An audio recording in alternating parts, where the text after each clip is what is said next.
It's been a few days since we said bye to the others in Nasha Town. Still no news about Rarer, though.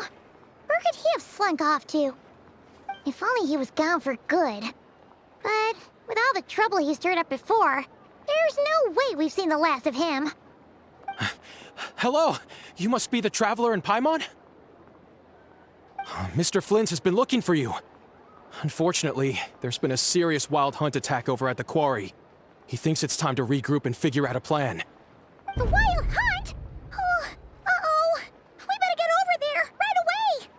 Come on, let's go!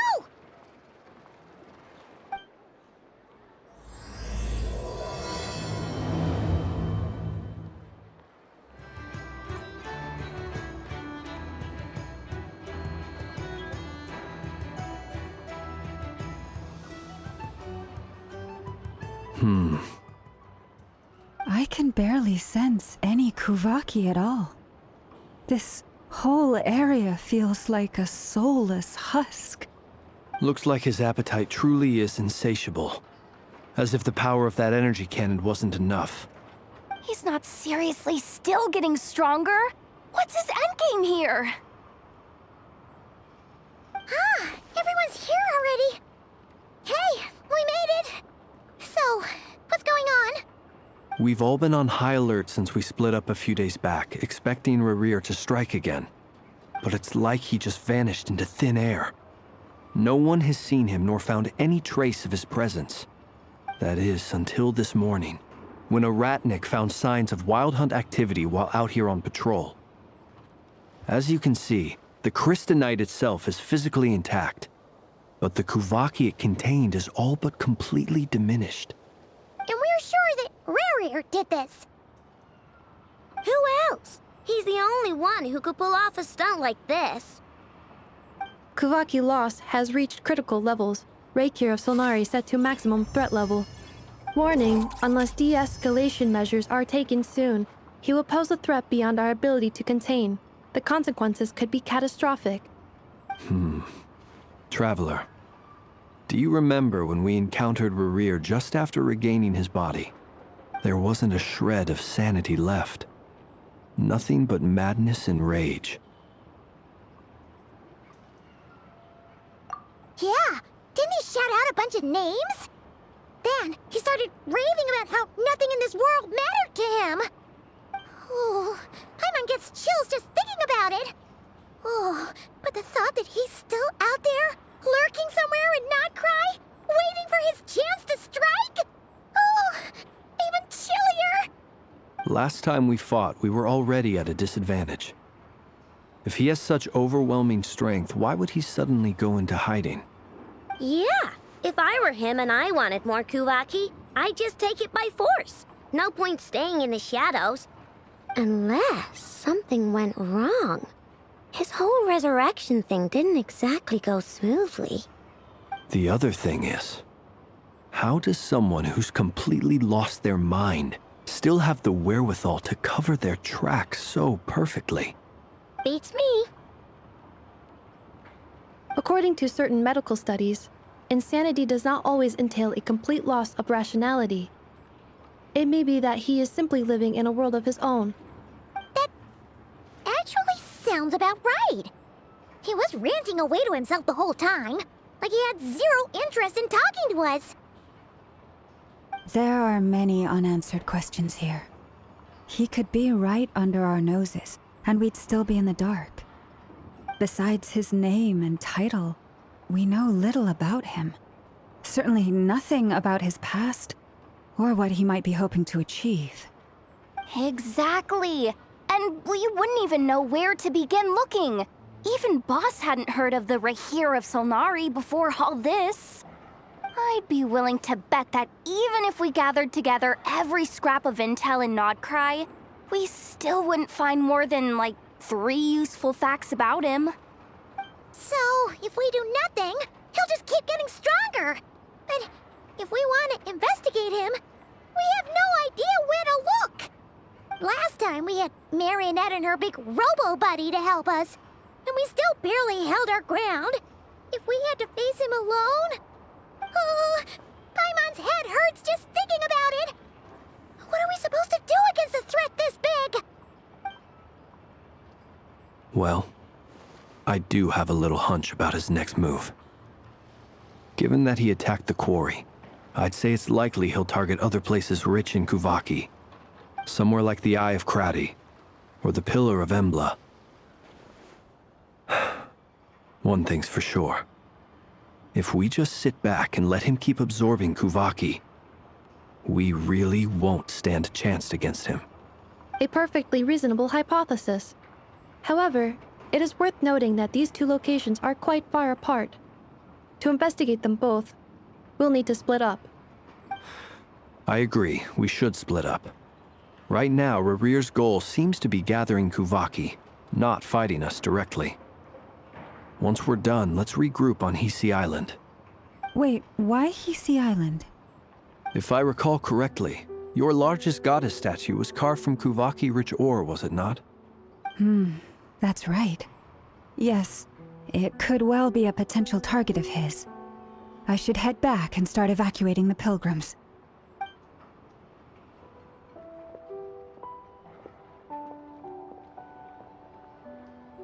Splitting up's always gonna be risky. But I guess we don't have much choice, right? We're in a race against time here. And if we do run into Rear, what then? That's when you follow the third rule of treasure hunting. Run like the wind. Didn't you say the third rule was go with the flow? I don't know. Did I? Anyway, whatever. In this situation, go with the flow means go find backup. Agreed. If anyone finds so much as a trace of Rarir, do not pursue him. Get out of the area and alert the rest of us as soon as possible. We need to put safety first. All right, we'd better get moving. Come on, Anefa, let's go.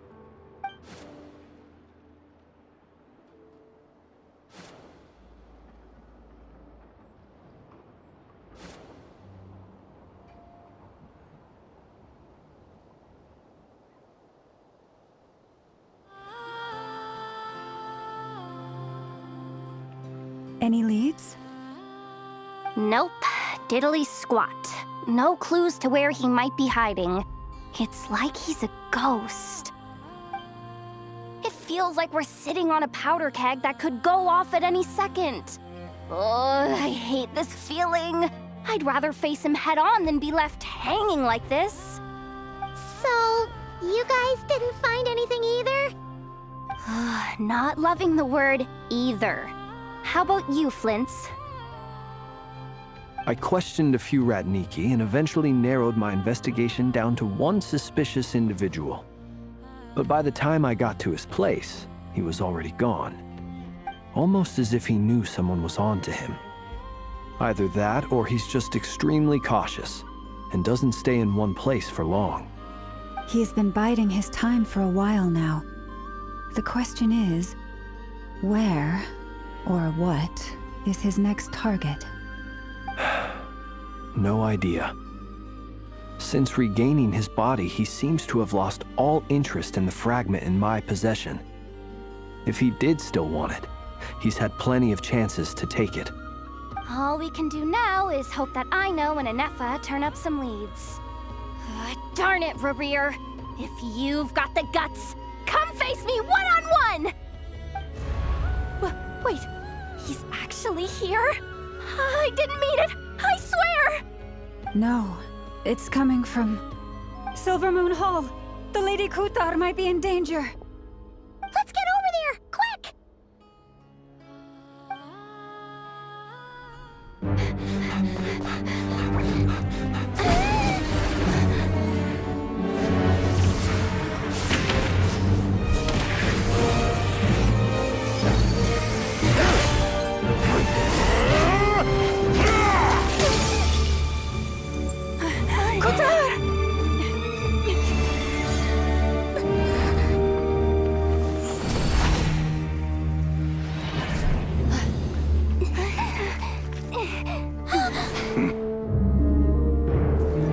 Why is he attacking the damsel elect? What's going on? No time for questions.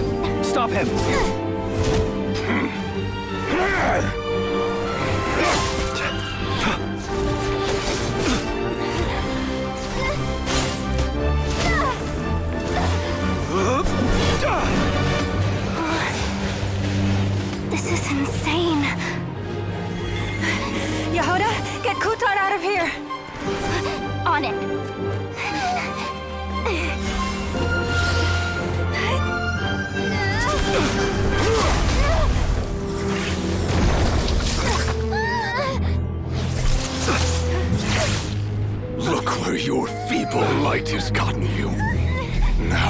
You shall plunge into darkness! Felindus, soon I will find a way. Watch out!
Made it out of there alive. What's that guy's deal? How'd he get so crazy strong? He's a threat to this entire nation. I doubt his strength could even be measured by conventional standards. I have a question. When me and Anetha showed up, we saw him chasing after this lady like he wanted her dead. What was that all about? We weren't there for the whole thing either. They were already duking it out by the time we arrived. Yeah, we didn't see how it all started. It all escalated so quickly, we had no choice but to step in. Kutar, can you shed any light on the situation? Kutar. Cross-checking database. I see. So you're the one that the Frost Moon Scions refer to as the Moon Goddess? Wait, she's the Moon Goddess? Oh, no wonder she looks just like all those statues.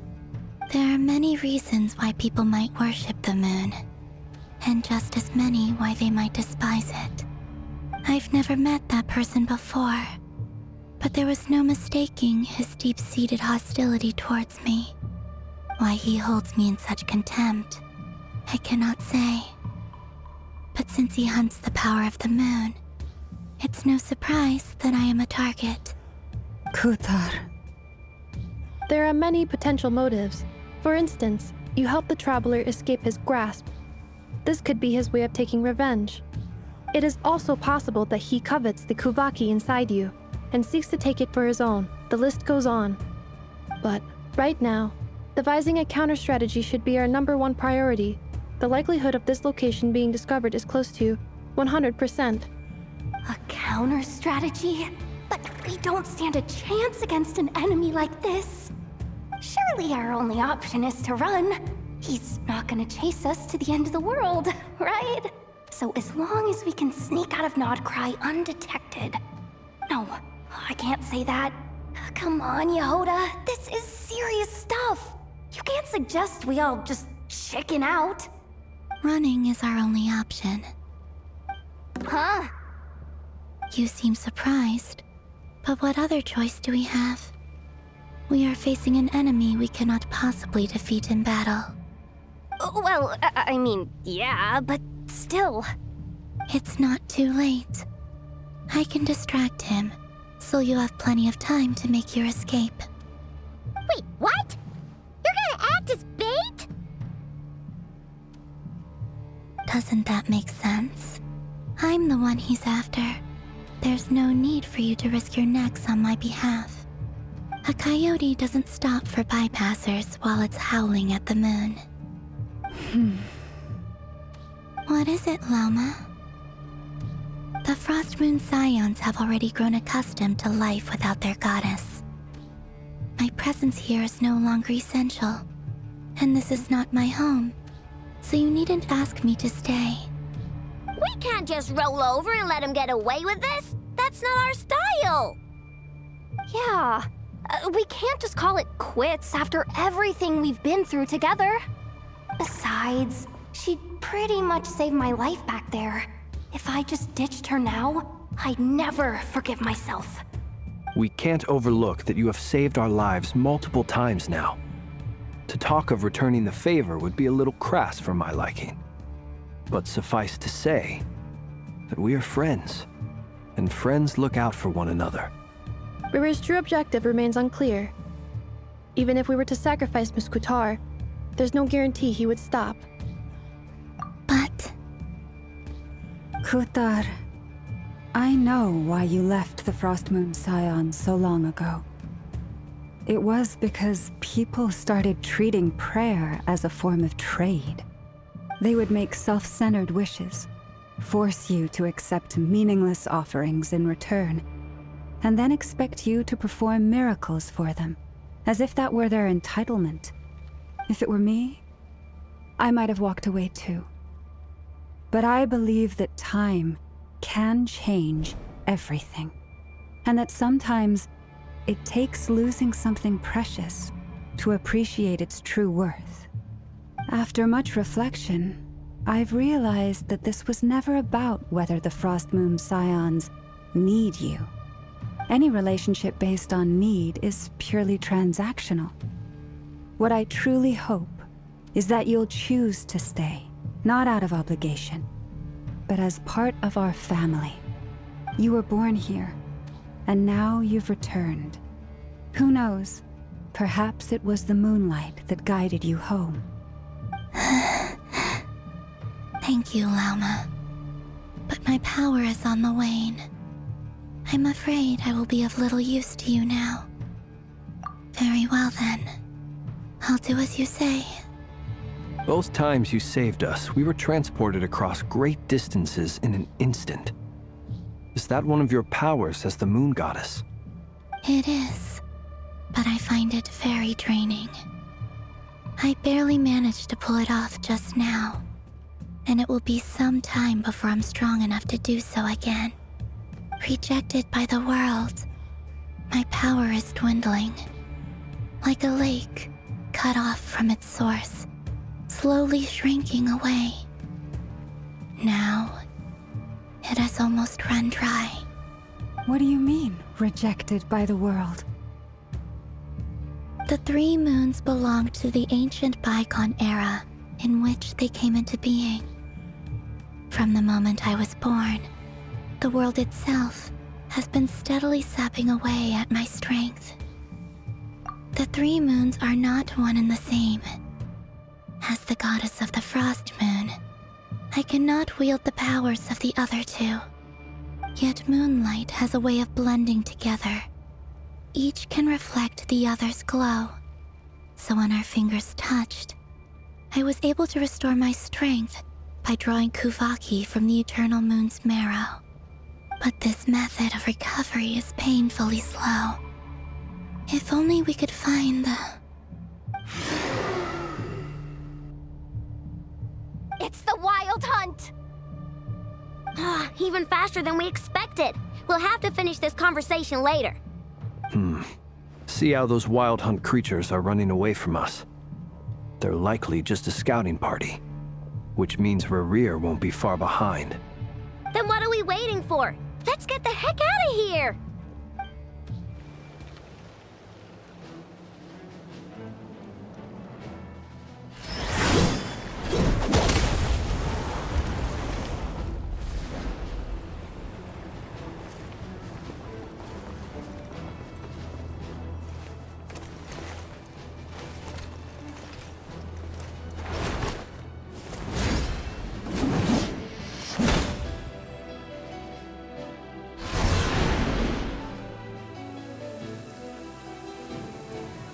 What's the matter? Bit off more than you could chew?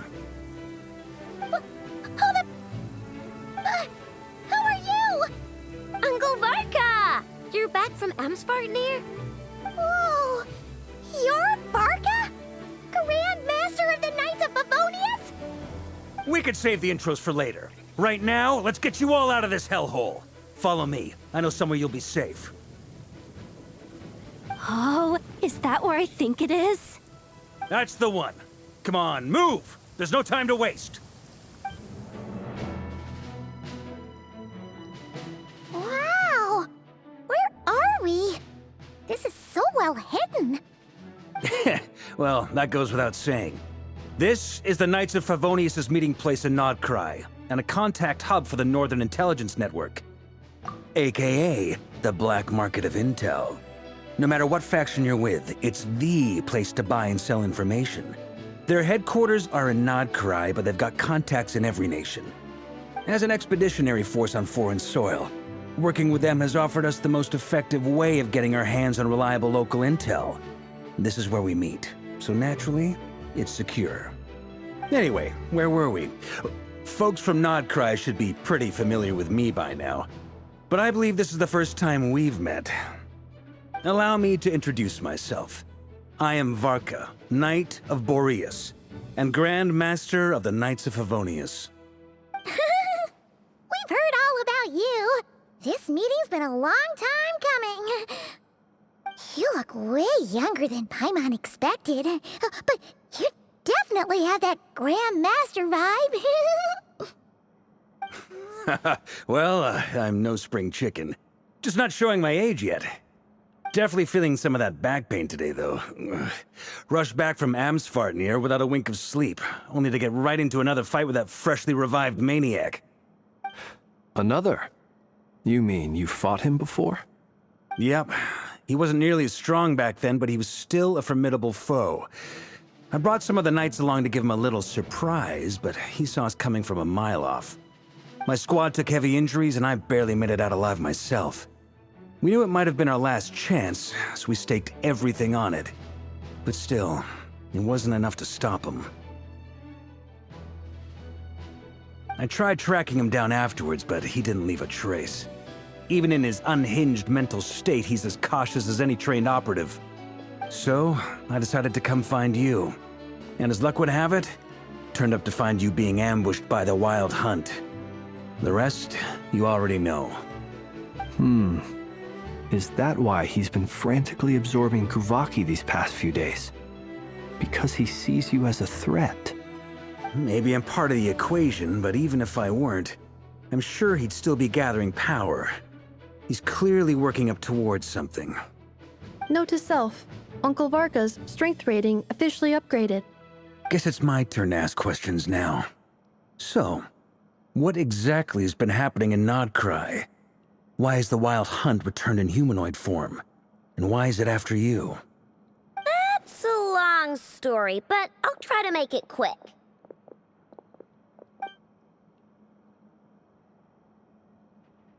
Wow, I had no idea so much had happened.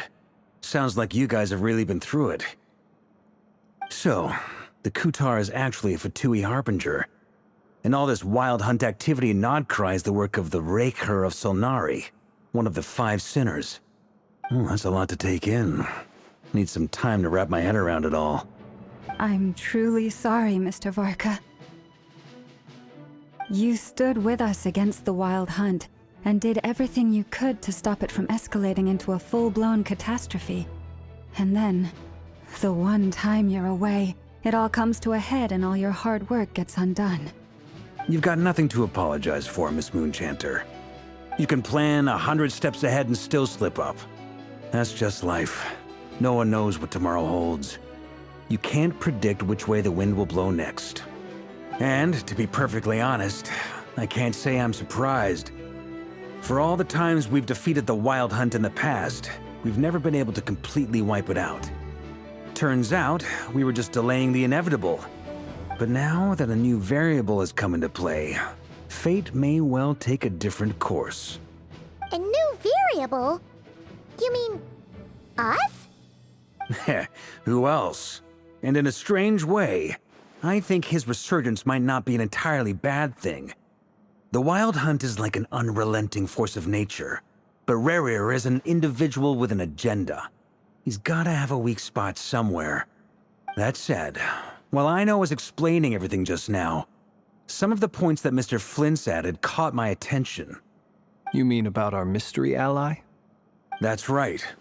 From what you've said, not only did they lead you straight to some key files, they also shielded Hisi Island from a lethal Kuvaki blast. I don't know who or what could pull something like that off. Heck, even Miss Columbina doesn't have a clue. I hadn't heard the story about those files. Would you mind repeating their titles for me? Wild Hunt Phenomena Log, a Nod-Krai and Ratnik's Field Journal, and Kuvaki Survey Log. Oh. No. Still doesn't ring a bell. Another dead end. Guess all we can do now is hope that our mystery ally keeps showing up when we most need them. Still, it's safest to assume they won't be intervening again. From here on out, we'll have to resolve this crisis by ourselves. Your intel also explains something else I've been wondering about. The reason I led my team to Amsfarnir was because we'd had reports about a possible source of the Wild Hunt showing up there. But once we looked into it, it turned out to be a red herring. I don't know who was behind it, but clearly, it served its purpose. I doubt it's by chance that he happened to make his comeback while my attention was diverted. And from everything you told me, it sounds like his scheming began well before his return. So maybe luring me away was all a part of his plan. But is it even possible that he orchestrated all of this by himself? The Moon Maiden and the Raker of Solnari, Nod-Krai of all places. The way everything is unfolding, it can't be a coincidence. So, what do we do now? Got any ideas? Right now, we've got at least 3 things to consider. Let's go through them one by one. First, we need to figure out how to take down Rerir. If we can't beat him in a straight-up fight, the rest won't even matter. To my knowledge, the bulk of Nod-Krai's fighting force is already gathered here. But even with everyone united, we're still no match for Rerir in his current state, let alone with his power still growing. What if there was a way to tap into a new power of our own? How so? Have you thought of something, Columbina? 3 moons once watched over this world. The Eternal Moon was the largest. The Frost Moon was the brightest. And the Iridescent Moon was the most mysterious. They say that back then, the 3 moon goddesses wielded immense power. Enough to shape the workings of the world itself. I now bear the Frost Moon's power, and the Eternal Moon's marrow resides within the Traveler. Hold on. Are you suggesting?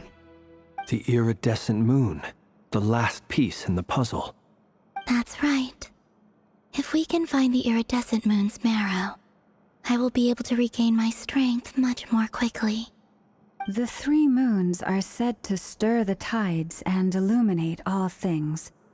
Perhaps they hold further secrets beyond our understanding. According to my analysis, this solution is feasible. However, it is subject to one major condition. How do we locate the Iridescent Moon's marrow? I know a way, but we will need to visit the Fatui's Experimental Design Bureau. The Experimental Design Bureau? Are you saying we need to involve Marionette? Yes. I must speak with Sandrone.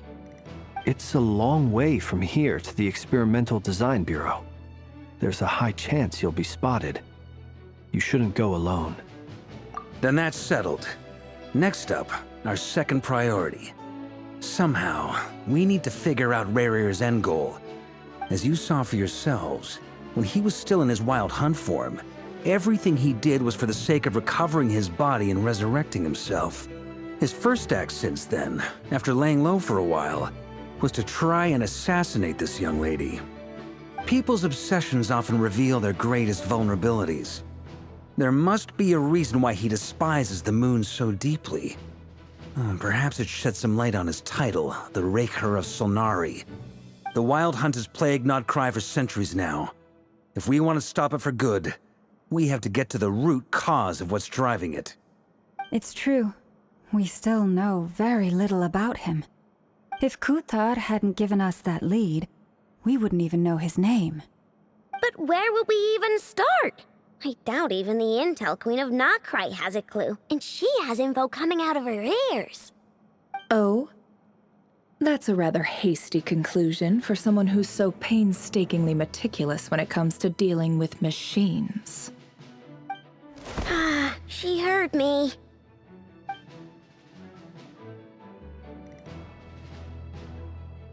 Boss! What are you doing here? I'm now asking myself the same question. I received a letter from a humble knight of Favonius, requesting a meeting to discuss a major business deal. But it looks like this humble knight had something else in mind.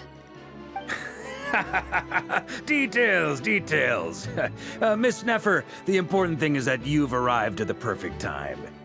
Since his failed ambush, I've been racking my brains trying to come up with a plan to fight Rerir. Given the severity of the situation, I think it's fair to say that our only chance lies in uniting as one. And I'm talking all the factions in Nod-Krai. We can't do this without the Curatorium, but I knew it'd be a tough job to win you over. So, I took the liberty of reaching out for a little chat. Wait a sec. How did you even hear about this place, Neffer? Didn't you say this is meant to be the Knights of Favonius' meeting spot? And a contact hub for the Northern Intelligence Network? And isn't it supposed to be super hidden? You really think he could have gotten settled in Nod-Krai without my help? Besides, I'm the one running this gig. Of course I know where the meeting place is. Allow me to introduce the current head of the Northern Intelligence Network. If it's intel you're after, she's your woman. Pretty much seen and heard it all. Please spare me the flattery. Let's cut to the chase. Seems like you've run into some trouble, huh?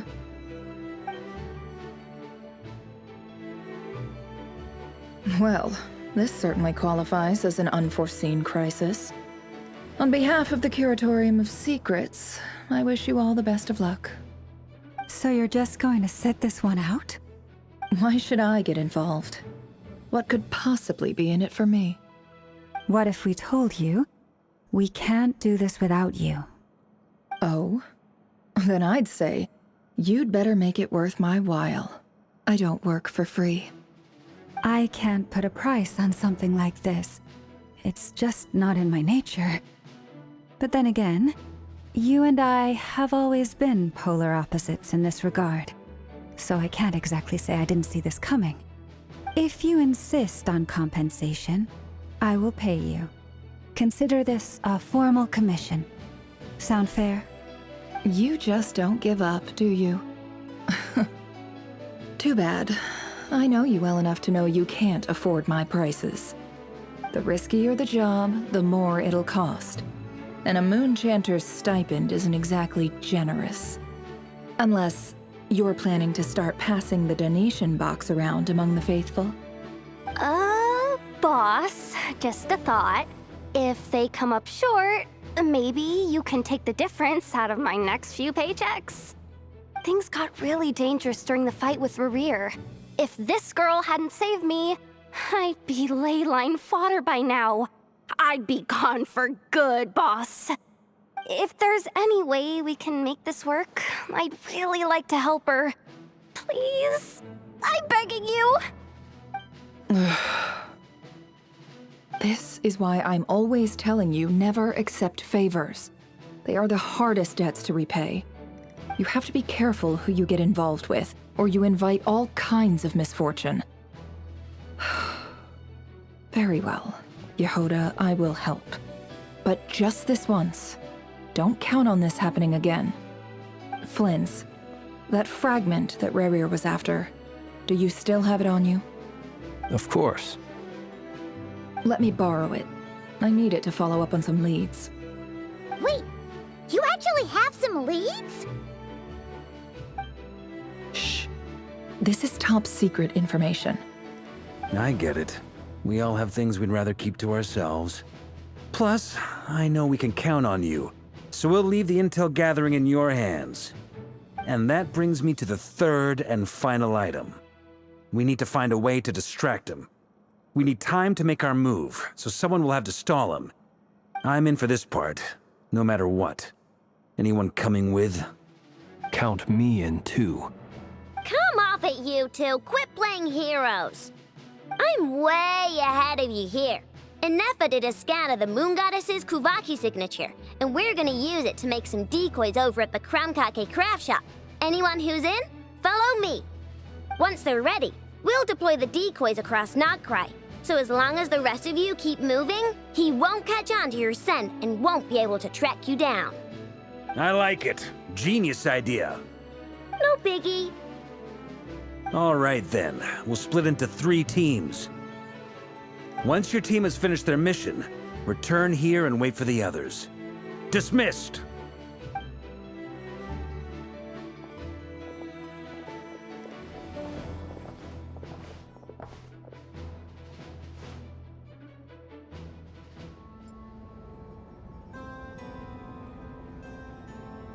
Lady Damselette. Wait, and you two? What are you doing at the Kuvaki Experimental Design Bureau? We've been doing our best to mind our own business lately. But if you're just gonna waltz up here like this, you're seriously pressing your luck. Don't blame us for doing what we have to. Huh. You really think that's gonna scare us off? We're not looking for any trouble. I just want to see Zandrone. Do I need to remind you that you're still a wanted fugitive for deserting us? Out of consideration for our former ties and the crisis we're all up against, we'll let you leave in one piece. But don't even think about trying to get inside. Let them in. But... Are you going to make me repeat that? No, my lady. Zandrone seems to be in a good mood. Must be maintenance day.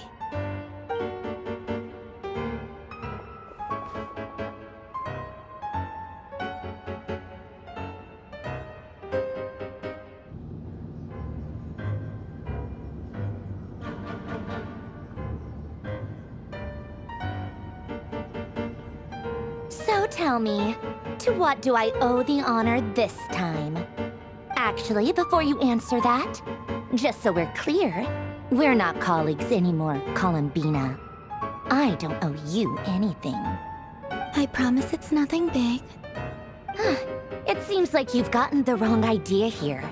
The only reason I let you in was because I was bored. It seemed like a way to kill some time and satisfy my own curiosity. Whatever miscalculations I may or may not have made in the past, I haven't lost the plot enough to even consider sticking my neck out for your sakes. I'd like to speak with Arlecchino. What? Huh? You mean the knave? I'd like to speak with Arlecchino. Is she in Nod-Krai? No, she's not. Once the work on this facility was completed, she went back with the rooster and Regrator. The only ones in Nod-Krai are me and... What is it you need to speak to her about anyway? Rerir is hunting me. If I'm going to face him, I must first retrieve the lost moon.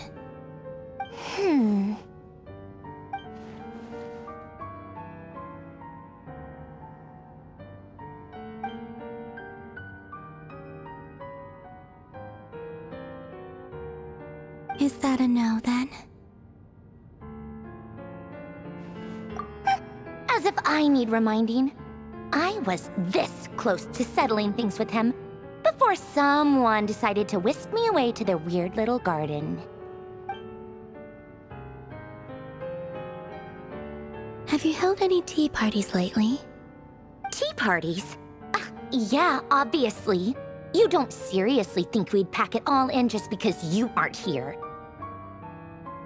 If anything, they've been more eventful than ever.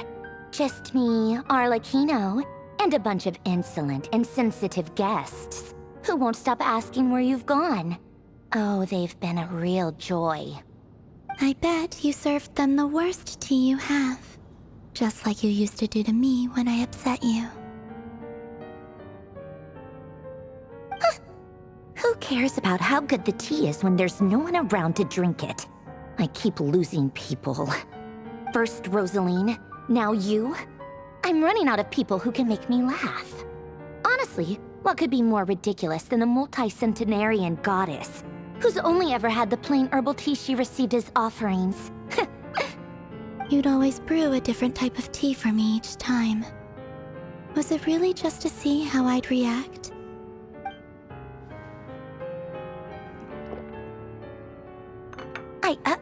Well, duh.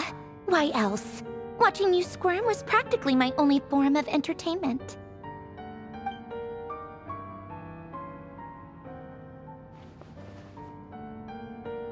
Oh, yeah. And Capitano sometimes used to bring Tartaglia around, too. But I guess we won't be seeing him again. Well, I guess we are overdue for a get-together. Polonia! Have Favronia pass a message to Arlecchino for me. It's time for tea. Will suffice. Pass along a message for me, too, if you would. My body cannot contain the marrow of 2 moons, so I'll be leaving one of them in her care. Excuse me? Who said you were on the guest list? If my tea meant that much to you, maybe quitting the Fatui wasn't your brightest move. Back when you were under the Tsaritsa's protection, no one would have dared come at you so openly. But that protection didn't come for free. In fact, I paid dearly for it. At the end of the day, it was just another transaction. I just got tired, that's all. I never wanted any part in their grand ambitions, and I've had enough of being treated like a bottomless supply of power. It brings back memories from the old days, when I was still worshipped as the moon goddess. Centuries on, it may be a different group of people, but I see the same greed in their eyes.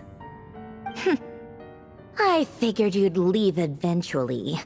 You didn't have as much of a reason to stay as I do. The Tsaritsa gave you shelter and protection, but that was it. Nothing more, nothing less. Meanwhile, the Fatui demanded everything from you in return, until it was more than you could bear.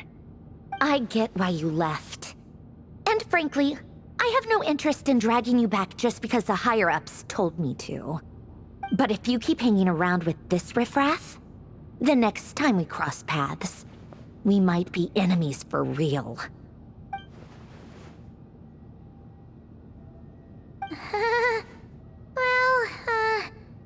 Guess that's our cue to leave.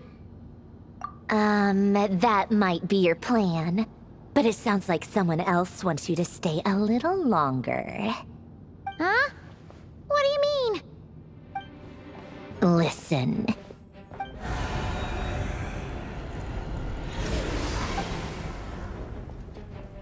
My lady, it's the Wild Hunt.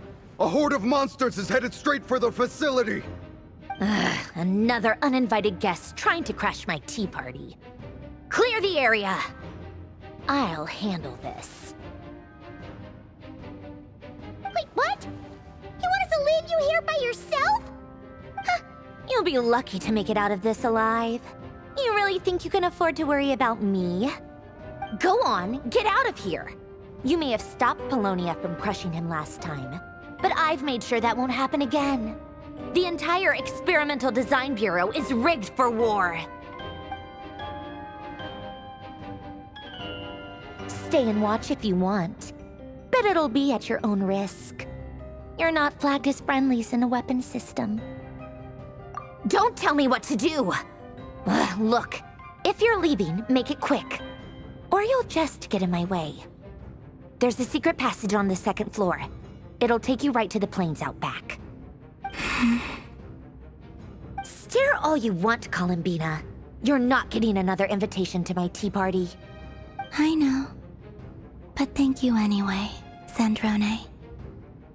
This is exactly why you shouldn't hang around with those people. All their melodrama and sentimental nonsense is rubbing off on you.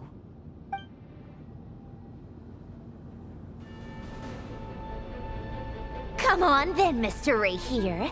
Let's pick up where we left off. It's your Wild Hunt monstrosities versus my beautiful creations.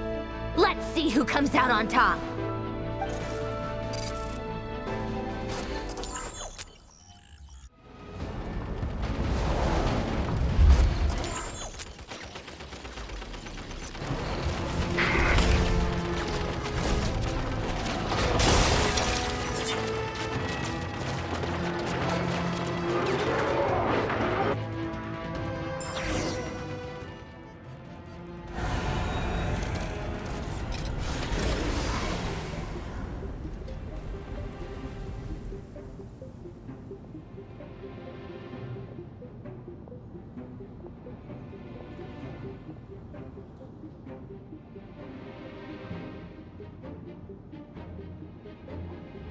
Apollonia! Get him!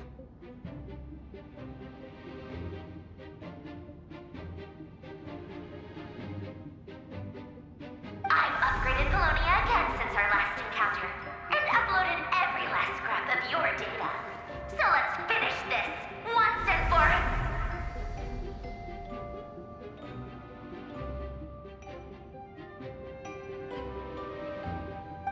She's not here. Where did she go? Hey! Over here, you big... Cursed moon. Go. Keep searching. She cannot have gotten far.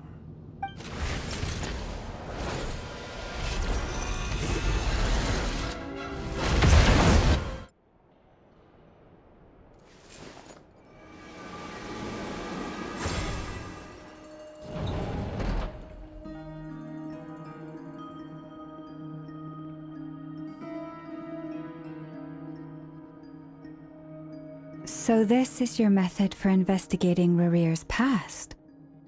It almost looks like some kind of ceremony. Good deduction. But it's quite a different affair from what you're used to with the Frostmoon Scions. Whoa! First time I've ever been in here. Boss always said it was off limits, so I pictured some kind of creepy dungeon. But it's actually kinda nice. Oh, I guess this must be Sumero decor? That's where Boss is from. And that nice shopkeeper who sold me my treasure compass. I'm not sure exactly what you've got planned, but it looks like you're all set. When do we begin? Whenever we wish. But for some reason, I've got a feeling this isn't going to end well. I've never faced Rarir myself, but from what you've told me, his power is beyond anything I could imagine. I, on the other hand, am just an ordinary businesswoman. Our paths should never have crossed, yet here I am, forced to make an enemy of him. If you ask me, you're about as far from ordinary as it gets. So what are you saying? You're getting cold feet? Once I take a job, there's no backing out.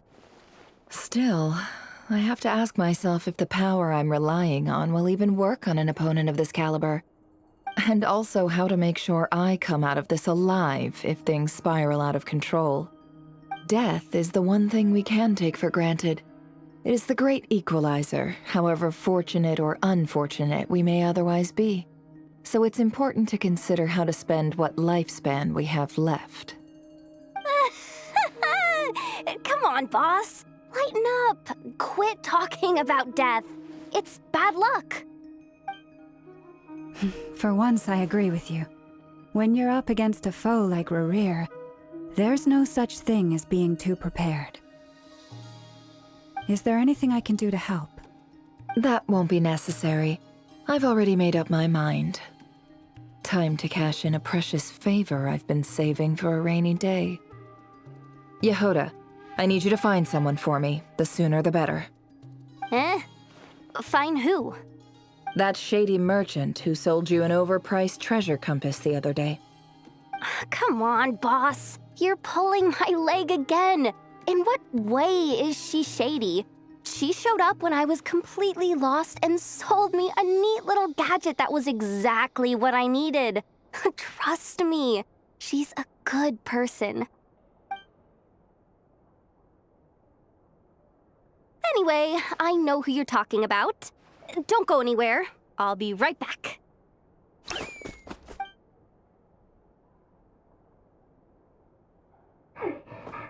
dragging me. I genuinely can't run any further.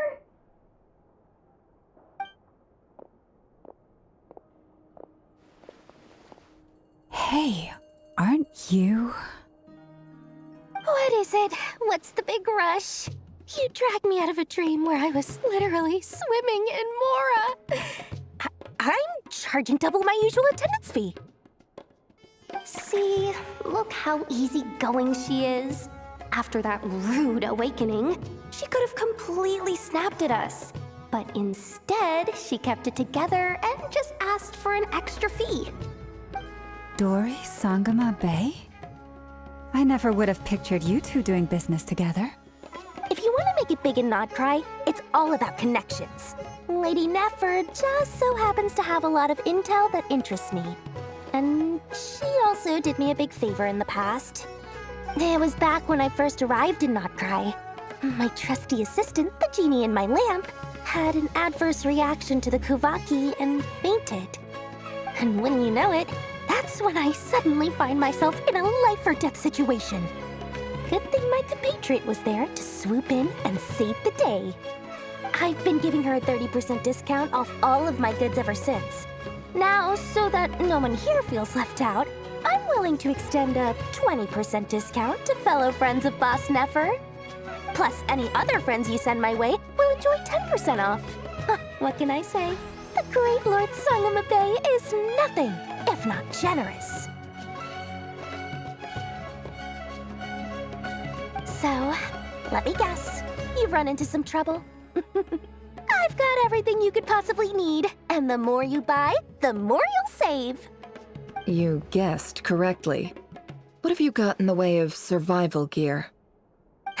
The one type of gear I've never been short on. What are you looking for? A jetpack fresh from the Academia's labs? An ancient suit of armor dredged up from the bottom of the sea? At the very least, I need to know what kind of opponent you're dealing with here. If even you're worried about staying alive, it must be pretty serious.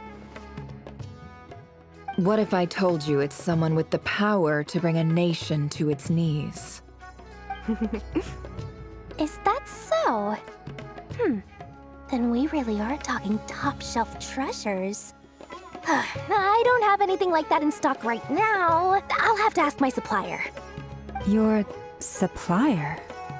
A powerful woman, make no mistake.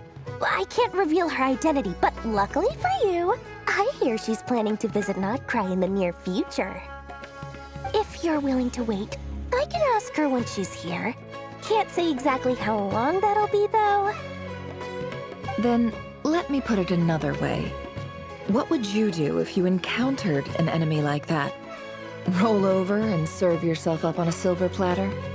Of course not! I have a handy little trinket from one of my generous suppliers, which... Hold on. What exactly are you getting at? No, this is for my personal use only! Let's just say I'm borrowing it, all right? Just for insurance purposes. You'll get it back later. Favors are the worst kind of debt to owe, and now you've got a chance to repay one.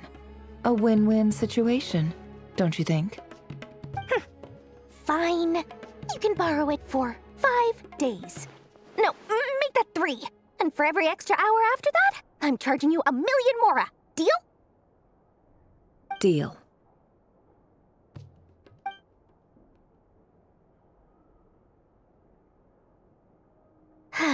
What a way to start the day. Now, was there anything else you wanted? Or can I go back to bed now?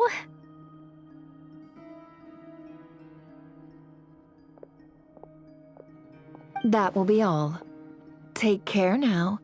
Don't trip up on your way back, friend. See you later! You're my favorite shopkeeper.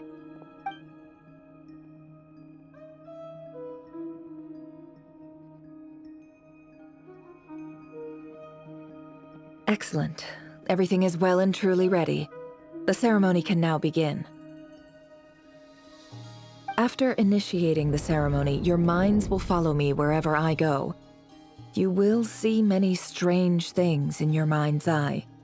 So remember, don't be frightened, and don't make a sound.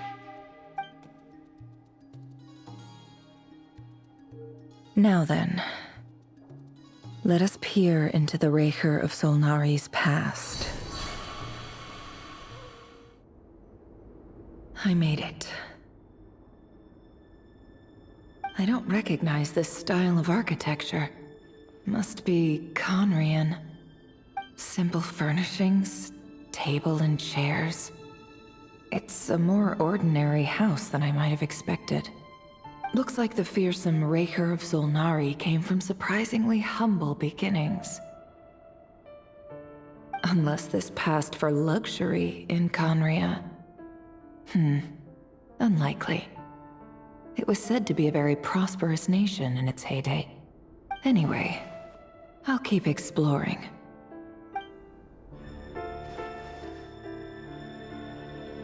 Hi, Reverie. Since you're working extra hours tonight, I thought I'd keep myself busy by checking out that new kebab shop. I've heard good things about their menu. I'll test it out, and if it's as good as everyone's saying, let's go back together sometime. P.S. New stash from the Universitas Magistrorum. I brought some goodies home. A few teacups and a pin rack. Hope you like them. They didn't sign their name, but they must have been close. Sounds like they were living together. I went over to Joseph's for drinks today. They have a fine collection, but I went alone. Felindis was tied up with something and couldn't make it. Joseph asked why I came alone, but I didn't really have an answer. He then went on to ask about other things. If you ask me, someone who asks that many personal questions is too nosy for their own good. But if he invites me again, chances are I'd still go. Felindis. That's the same name Rerir mentioned. Crane imports keep falling. If things don't pick up, we'll soon be back to meat and mushrooms only. Honestly, I'm not a huge fan of that new type of mushroom everyone's been into lately. Didn't it start out as a lab-grown variety? I heard it's even mildly corrosive. Seriously, why would you even eat something like that? I don't care if it's an impressive feat of alchemy. That just isn't the kind of thing I like to eat. Grain has to be imported, and they're eating a diet of mostly meat and mushrooms. Could it be because Conria is underground, so it doesn't get much sunlight? That would explain why they use so much stone in their buildings. They even use alchemically modified strains for food. Seems like the people of Conria don't have many options when it comes to dining. I've just about saved up enough now. Time to buy it and keep it somewhere safe. Making a big purchase. I wonder what it is.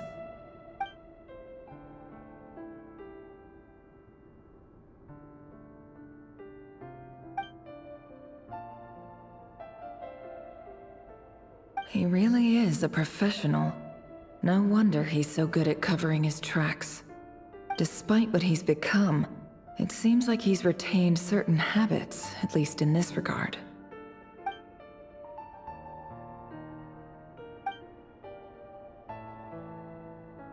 Did Rerir rip it out himself?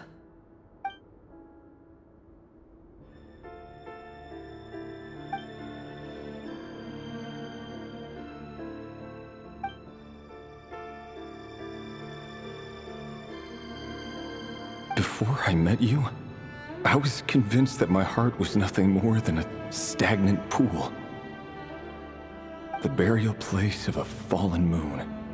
A withered, windless grove where the waters rested forever unrippled. It was you who helped me see that my heart hadn't entirely withered away. That it could still beat to the rhythm of love. This is just trivial sentimentality from the looks of it. Why would he go to the trouble of hiding that? The burial place of a fallen moon. Rerir, over here.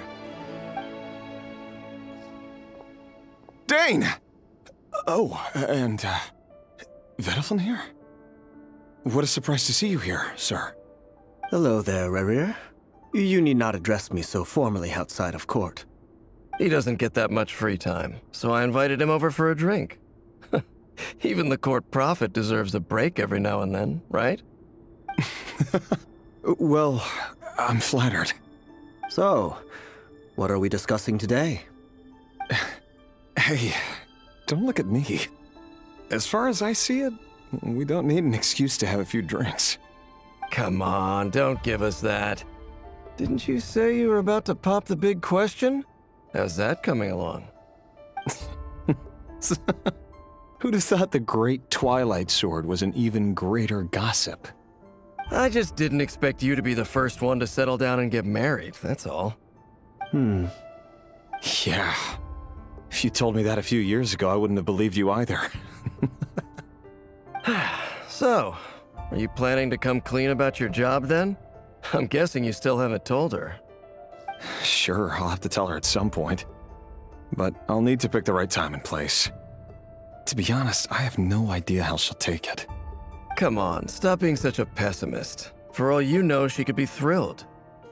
I bet she'll be much more impressed by your actual job than the one she thinks you're doing now. A member of the King's Guard. Quite the cover story. Does the king himself even know? Of course he does. Anyway, enough about me. How have you been? Me? Same old, same old. Nothing much to... Huh? What's up, Ved? It's nothing. Vedifulnir, Dainslif's elder brother. Renowned throughout the court of Conria as the Visionary, and said to possess a wisdom far beyond the reach of any ordinary man. And yet, despite the gulf between us, he seems to have something to say about me. Does he even know me? Does he see me as a friend of his brother, or just another of the Vinster King's blades? Why did he react so strongly? Was it really to do with what we were talking about? Brown, curly hair and brooding blue eyes. So this is what Rerir looked like back in the day. Perfectly normal.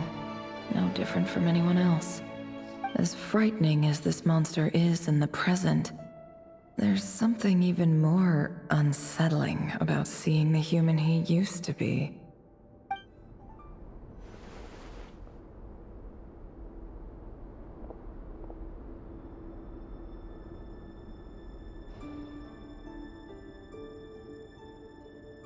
Felindis? You're back early? Our equipment's being serviced today, so I got off earlier than usual. How's your day been? Aw, why the long face? Is something the matter? Has your boss been giving you a hard time again? Went for a drink with Dane and the others after work. Isn't that a good thing?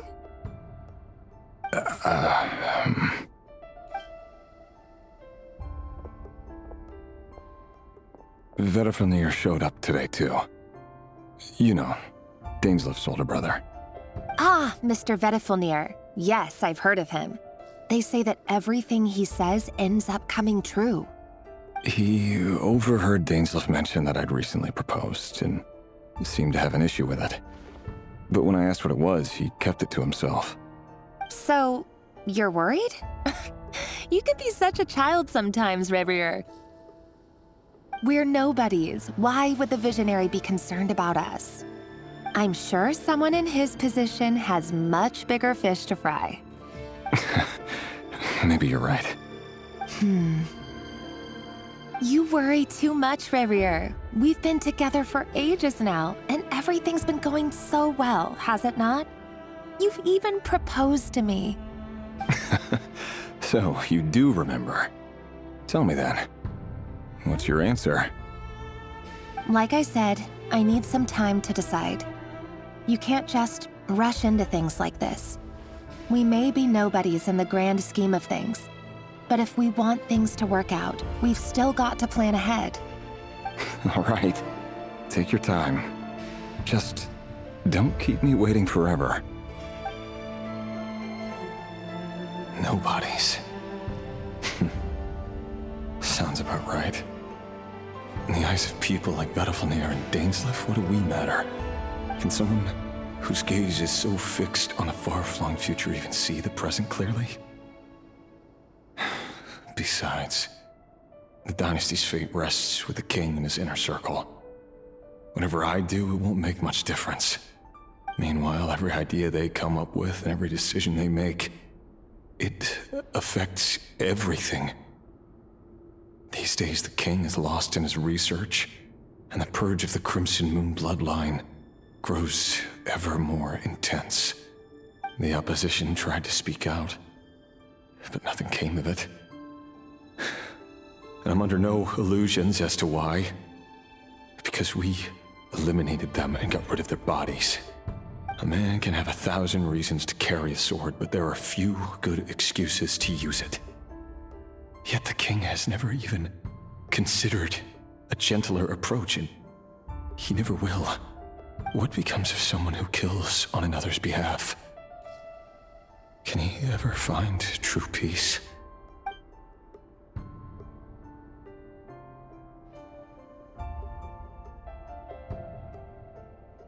Thelendis?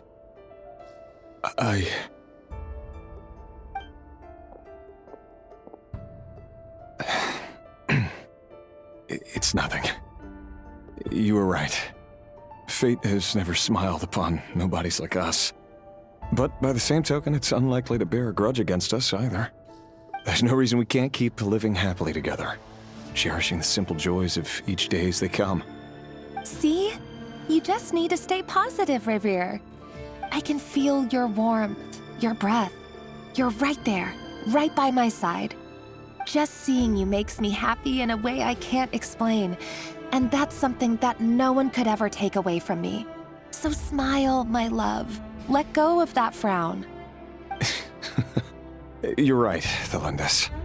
I've just been overthinking things. That's better. Getting caught up about things like this will only ruin our evening. Speaking of which, all set for the ball tonight? I need to go get ready. You go ahead. I just have a few things to take care of, then I'll come join you. Even busier than the big shots, huh? Fine, I'll go get started. But don't be late. If you keep me waiting too long, I won't be a happy bunny. Relax. I'll be there. Seriously, though, you drive a hard bargain. You're really gonna leave my proposal hanging and still expect me to take you to the ball? Well, that goes without saying. I already told everyone I'd be coming with a dance partner. Besides, they're two completely different things. Let's take it one thing at a time, all right? All right. White outfit it is. It seems like Rerir was deliberately hiding his ties to the intelligence services by giving the impression that he was just an ordinary member of the Venster King's Guard. He clearly doesn't want his would-be fiancée to know about his other life. Then again, that's hardly surprising. People in the intelligence trade rarely do. Who'd have thought we were in the same line of work? Let's dig a little deeper. Our last operation was a resounding success, and all thanks to you, Rehir of Solnari. In total, we apprehended 32 dregs of the Crimson Moon, and 67 accomplices. After all these years since the dynasty's fall, so many of them still linger on. Indeed, it cannot be denied. Yet it was destiny that the Crimson Moon should be overcome by the eclipse, and that His Majesty, the all-seeing Venster King, now guides our nation on the path to prosperity. Khaenri'ah has no further need for a dead moon. But alas, there will always be those who refuse to see the truth, choosing instead to romanticize the past. That's not entirely true. Much about the Crimson Moon era was worthy of remembrance, and that's exactly why they keep trying to see it restored. Many of its secrets remain unsolved to this day. As it happens, that's precisely the field of study my partner is devoted to. You still haven't told her what you really do for a living. Where would I even start? How do you tell someone that you're one of the king's hand-picked executioners? That your hands are steeped in blood? You didn't choose this life, any more than I did. Orphans like us don't get a say. But I'll sure as heck be the one to pay for it. Speaking of which, we need to be more rigorous in the way we identify direct descendants of the Crimson Moon. Someone, it seems, has strong opinions about my future plans. Most likely my marriage in particular. I have a feeling that we may soon become targets of the Crimson Moon's retribution. Your concerns are not unfounded. They've taken out many of our colleagues these past few years, and for that very reason. These are no helpless lambs we're leading to the slaughter. They're wolves in sheep's clothing. Take care, Rehir of Solnari. I look forward to toasting you at your wedding. Thanks, Thorkel. You look after yourself, too.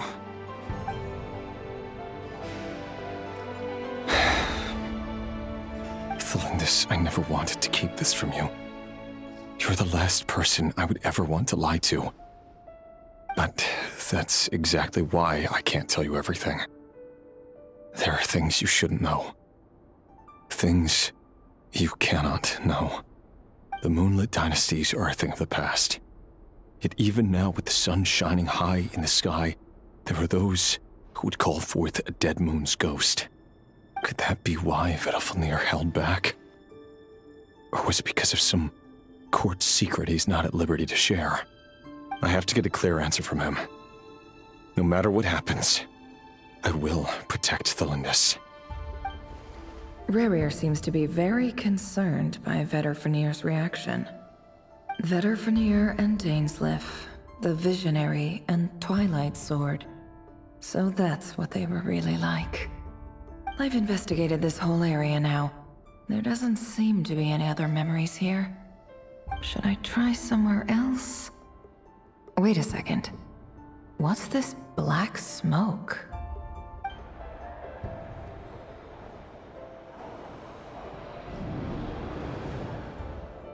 So, he's late after all. Just you wait, Rerir. You're in for it. Big time. Are you waiting for someone, ma'am? Could I tempt you into buying some flowers? Oh, sure. Pick me out a pretty bunch if you would. Thank you. But I'm afraid none of them are as pretty as you. For someone so young, you sure have a way with words, don't you? I'm only telling the truth. Look me in the eyes. You'll see I'm not lying. May we have a word in private? Who are you? And what do you want? It doesn't matter who I am. Too many of our kind have fallen lately, so I decided to take the risk of reaching out. Not long ago, the Rehir of Solnari led an assault on one of our strongholds. We suffered many casualties, and many who came to our aid lost their lives as well. Sorry, I don't know why you're telling me this. And I don't want to get involved. Wait, hear me out. This time we finally got a clear look at his face and learned his true identity. His name is Rerir, and he claims to be one of the King's guards. What did you say? A cruel irony, isn't it? The man you're set to marry leads a double life as a brutal executioner. But surely, you must have caught a whiff of the blood on his hands. Why are you telling me all of this now? Simple. It's because... How strange. Rerir was nowhere to be seen in that memory. It clearly belonged to Thelindis. Rerir couldn't possibly know what happened if he wasn't even there. Why would her memories appear in his fragment? The ceremony won't last much longer. I think it's time to call it a day.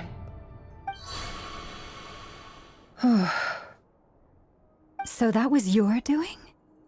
Did you just pull us inside Rerir's fragment to spy directly on his memories? Any more questions, and I'll have to start charging. I had no idea you could do that, boss! Seriously, that was amazing! We're not worthy. We're not worthy! I gotta admit, though, I'm itching to see what happens next. Feels like we barely scratched the surface. I'm just as curious as you are, but the ceremony only allows for limited time inside. That's all we can see for now. Luckily, we managed to learn quite a lot. So far, so good. I just hope the others are doing okay too. Especially the group with the Traveler. Their mission is a risky one. Let's hope it's all going smoothly. If you're worried about them, go see how they're doing. If I know Boss, she's gonna need some time to write up all the details and make sure it's all coherent. I'll stay behind to lend a hand, but feel free to head back and meet up with the others. Oh, they've been prowling around for nearly 2 days now. These things just won't quit. Oh, they might not have seen us yet, but with them constantly sweeping the area, our way out is completely blocked. Oh, that's never gonna work. One little slip up and it's game over. If they spot us, they'll run straight back to Rare. And once he knows we're here, it won't be long before he's breathing down our necks again. Oh, guess you're right. All right, time to zip it.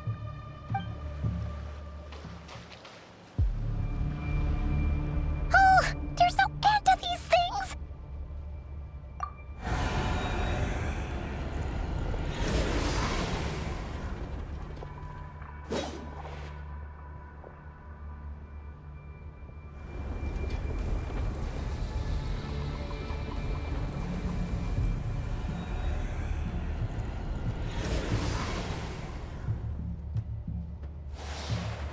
Fire.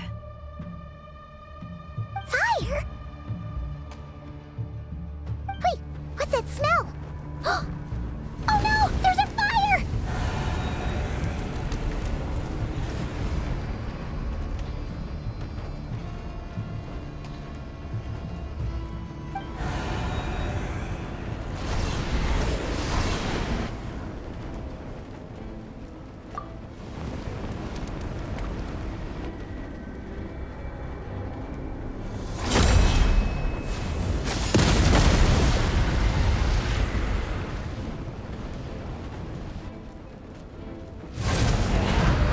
Zandrone was right. You look weak, Columbina. The old you would never have let such lowly creatures bar your way. Word has it that you did something for the Tsaritsa, and that's why you've lost most of your power. Freedom comes at a heavy price, doesn't it? It's Arlecchino! You came! Hello again, Columbina. And greetings, guests of the House of the Hearth. It's been a while, Arlecchino.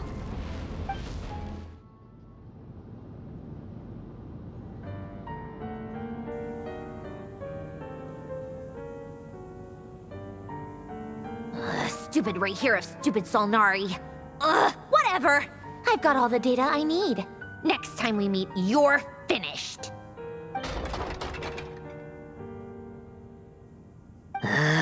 He sure doesn't pull his punches. Excuse me, do you need a hand? You can do me a favor by staying out of my way. Can't you see I'm busy? Wait a minute. I recognize that voice. Hello, Miss Zandrone. Father sent us over to help. Huh. How considerate of her. Hey, Fremine, get over here and help me fix this. Lenny, you do your thing. Just keep your sister away from my machines. Nearly every machine that cat girl touches ends up going haywire. Go put her on cleaning duty or something.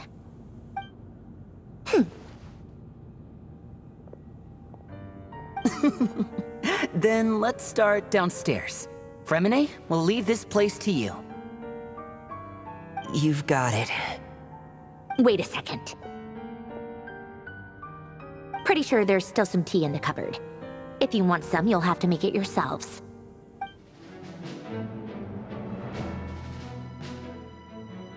It's a relief to see you all made it back in one piece. Huh? Feels like there's quite a few people missing. Where's Flint's and the others? And what about Nefer? I returned ahead of them.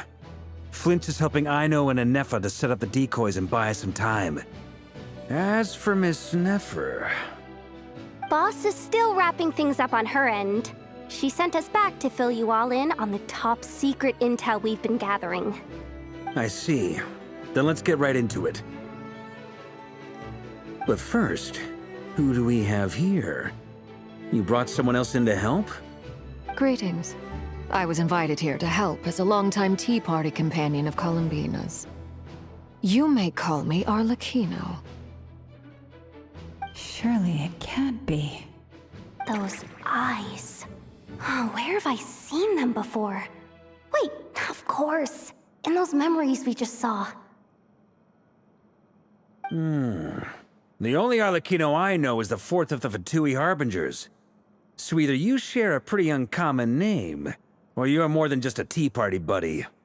You're well informed, Grandmaster. A man from Mondstadt living all the way out here in Nod-Krai, and yet the people and affairs of Snezhnaya seem to hold a special place in your heart. Oh, the feeling's mutual. Sounds like you know all about who I am, too. A Fatui Harbinger. The atmosphere in here just got really tense. Guess we can't just start trusting Fatui Harbingers, even at a time like this. I must admit, though, I'm a little curious. Seeing as the moon goddess no longer belongs to the Fatui, what makes you so willing to put your neck on the line here? Nor does Nod-Krai belong to Mondstadt, Mr. Varka. Yet still, you're fighting for it all the same. Things don't always have to have a tangible payoff.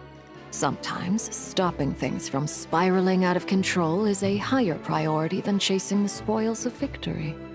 Of course, I can't say there's nothing in it for me at all. But that's between Columbina and myself. Forgive me. I don't mean to doubt you.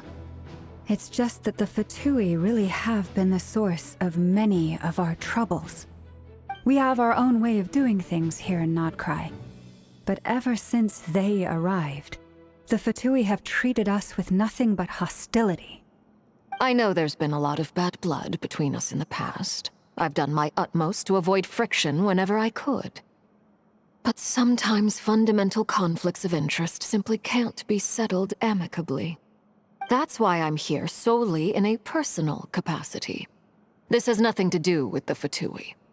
As a gesture of good faith, I'll be frank. I can help Columbina track down the iridescent moon's marrow, which will help her restore more of her power. Anyway, what else is on the agenda? Let's begin.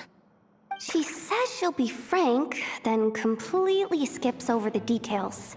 Looks like she doesn't want to give away too many secrets after all. But she clearly wants to change the subject.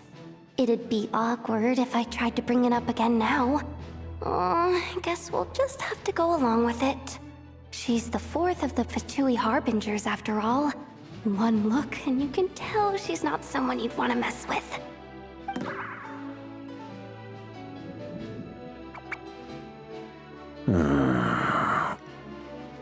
Well, since Miss Arlecchino sounds confident in her ability to handle that, we'll proceed to the next topic.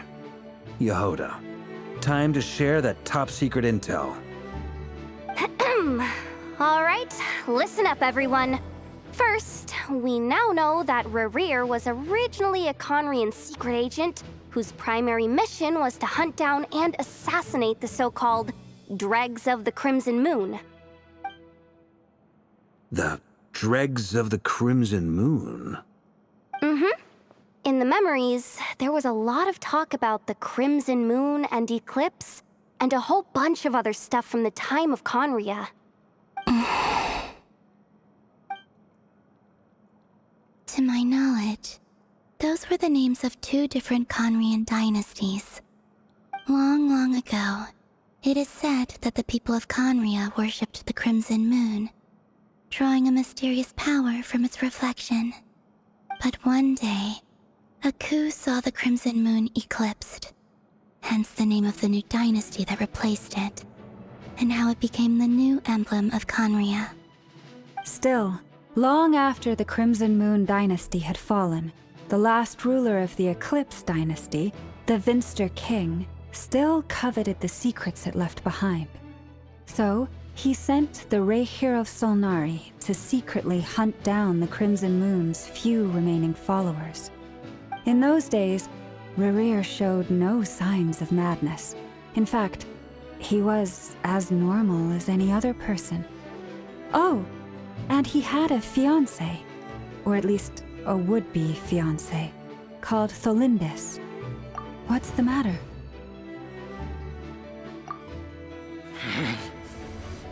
pitifully. Granddaughter. Flinders.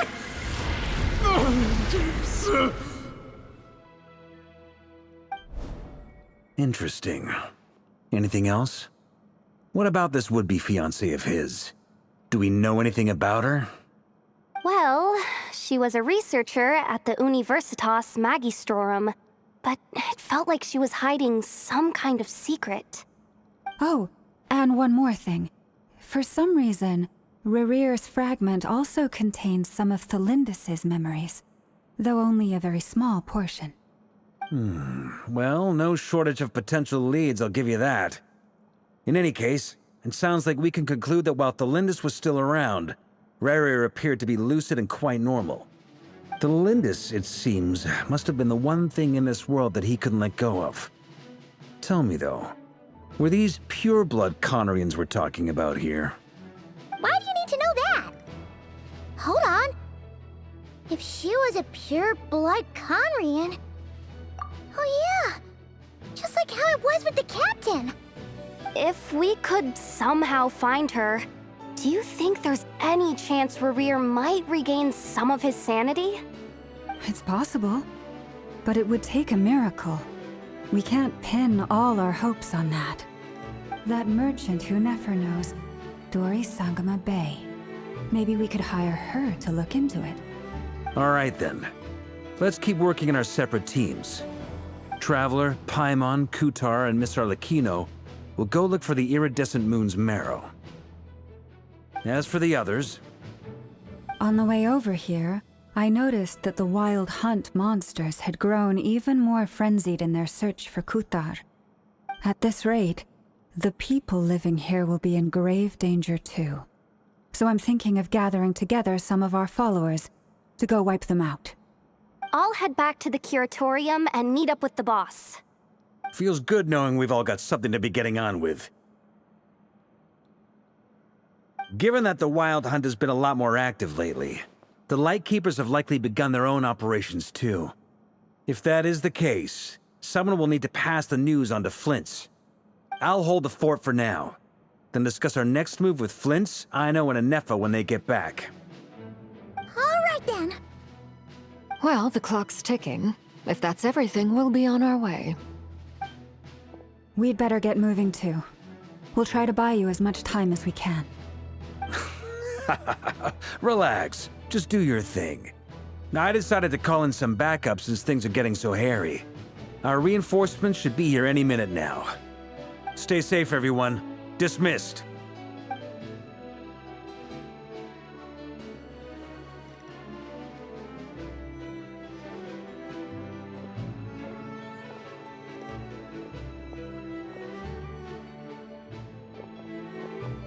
We're back. Did we get here a little early? Or a little late? A tad late. The others have already set off.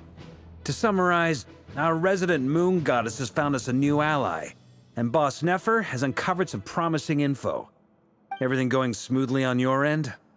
Not great. I don't know how long we can stall them for. The decoys are getting taken out way faster than we imagined. I'm gonna make some more later, but I need a timeout first. I'm so tired right now. Oh, right! Inefa, could you fill in Uncle Varka on what we just discussed with Flint's? Sure. Uncle Varka, you previously told us about how when you went to investigate a source of the Wild Hunt in Amsvartnir, you discovered that it was just a diversion. But according to Flint's intel, several outbreaks of the Wild Hunt had already occurred in Nod-Krai in the period leading up to that. That was before Rerear had regained his body, when he was far from regaining his full strength. In other words, in theory at least, he still lacked the means to act in two places at once. Flint's, with everything that's been happening, the Lightkeepers across Nod-Krai are rallying to fight back against the Wild Hunt. They're gonna need your help. I know, I'm sure you're capable of coming up with something far more effective than decoys. But for now, you should stay here and get some rest. Anefa and I will head back over to Amsvartnir to see if there's anything I missed. I told you Uncle Kuvarka would say that, didn't I? A deal's a deal. Not a word about my snack intake for the next week. Database updated. Reliability of Aino's predictions increased. What does that mean? They were betting on how you'd respond after hearing their intel. It's the obvious choice, isn't it? That's hardly worth betting on. We already decided that Anefa should go investigate the situation over at Amsfartnir on her own. You might as well stay here and keep watch. Someone needs to hang back and oversee our strategy meetings. And besides, you still haven't fully recovered from ambushing Rerir. So I've ended up with the easiest assignment. Well, I appreciate it, everyone. See you when you get back. Here, this will serve as a good spot to cross over. Arlecchino, hold up a second. Since you brought us all this way, would you mind telling us what you've got planned? We still haven't got the slightest idea what's going on here. And if even Columbina doesn't know where the iridescent moon's marrow is, how do you? Simple. Because I am an inheritor of the royal bloodline of the Crimson Moon, and one of the last surviving embers of the Two Worlds' flames. Huh? Are you serious? As in, you're a descendant of that Crimson Moon dynasty we were just talking about? The one from ancient Conria? Your surprise is understandable. I was also taken aback when I first learned of it. But the more I thought about it, the more I realized the signs had been there all along. When I was young, I discovered I could wield a very special kind of fire. It coursed like blood through my veins and smoldered away inside my nerves. What's more, whenever I experienced strong bursts of emotion or drew too deeply on this power, it was like some kind of presence within the fire would begin to gnaw away at me, consuming me from the inside out. Exactly. That is why my hands are like this, too. At first, I saw it only as a curse, but once I became a harbinger, the Jester apprised me of the truth. Together with my own investigations, over the past few years, there are several things that I have gradually come to understand. For instance, take the so-called Crimson Moon. In truth, it is nothing more than the shattered remnants of the iridescent moon, fused with the abyss to prolong its lifespan. Since this blood flame was bestowed upon me by the Crimson Moon, it is a fusion of the iridescent moon's former power and the corruption of the abyss. You all understand the nature of the abyss well enough. I draw upon its power, and in return, it hungers for my soul. This strange blackness is the mark of corruption it has left behind. If I recall correctly, you once told me that if the corruption ever made it to your heart, you'd become a completely different person. Yes, and that's the reason I'm always careful not to push my power too far. It's essentially a never-ending tug-of-war. Whew. Sounds intense. Anyway, the rest of my story can wait. Is there anything else about the Crimson Moon or the Iridescent Moon that you're unclear about? Paimon has a question. So, the Crimson Moon that the Carians used to worship was actually the Iridescent Moon, right? Which was one of the three Moon Sisters. Does that mean that the Carians were to the Crimson Moon as the Frost Moon Scions are to the Frost Moon? So much of that history has been lost. We have no way of knowing exactly what they were like. But I would suspect that the Conrians weren't as devout in their moon worship as it might appear. The iridescent moon's remains simply served as their link to the Abyss. Later on, perhaps someone discovered a way to make direct contact with the Abyss. Or maybe there was some kind of ideological divide. Either way, a dissenting faction staged a coup and drove out the royal heirs of the Crimson Moon dynasty. Still, even with the dark sun looming high overhead, the Crimson Moon's glow never truly faded. If you want living proof, it's standing right before you. The first time we met, I sensed something familiar in your presence. When I looked at you, I felt I could see that mysterious red moon in the corner of my eye. In your flames, I saw its broken image, surrounded by a strange black aura.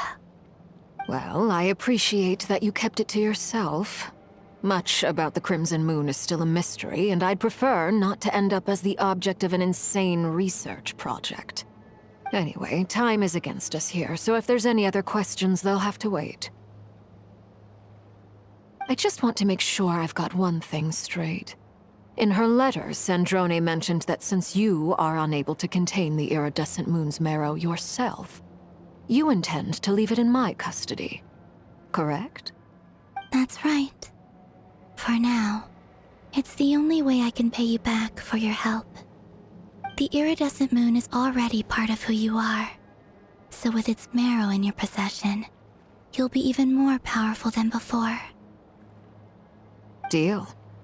Then let's get started. Get what started? What does this place have to do with the Crimson Moon? When I first became a Harbinger, the Jester gave me a book called Paranhari, also known as Leobranto Innamorato. You should be able to buy a copy next time you're in Fontaine. It's a love story set in the Crimson Moon era, but setting aside the tangled romances of its characters, it also records a few interesting details. In the Crimson Moon era, or so the story goes, there was an orphanage that received children from beyond the bounds of this world, and subjected them to a peculiar induction ceremony. Beyond the bounds of this world? For real? And what kind of induction ceremony? The Crimson Moon sages looked beyond this world for beings with powers that surpassed the gods. But fearing they might lose control, they subjected these children to a process of refinement. They made these children crawl up a fireplace and kept asking them, "Have you died? Did you see it?" Until they finally admitted to having died and seen a crimson moon. The adults embraced the children who passed the ritual, telling them, "Within the fireplace, you have traversed the flames between two worlds. Here and now, you are born anew." The book leaves much unsaid, but I suspect that this was their way of branding the children they had enrolled, leaving an indelible mark upon them so that they would forever live in the Crimson Moon's light. That explains why I can't sense the Crimson Moon's marrow in this world. It makes sense that it would be sealed in a special space that can only be accessed temporarily through some kind of ritual. But there's no fireplace here. Do you see a chimney anywhere? Oh, are we supposed to build it ourselves? Okay, fine. Paimon will go find some bricks. That won't be necessary. The fireplace is purely symbolic. The key to the ritual is crossing the flames between two worlds. In other words, the flames that burn within me. Those burned away by such flames leave behind a kind of ghostly afterimage in the world. In the days of Conria, people believed they could be used to bridge the gap between the two worlds of life and death. In short, I can open a passage to that space for you. That's the easy part. The catch is I'll need to stay on this side to keep the passage open, so I won't be able to come with you. Once you're inside, you'll have to find your own way. Very well. Then I'll open it up. Traveler, spare me a little more moonlight if you would. I may need it.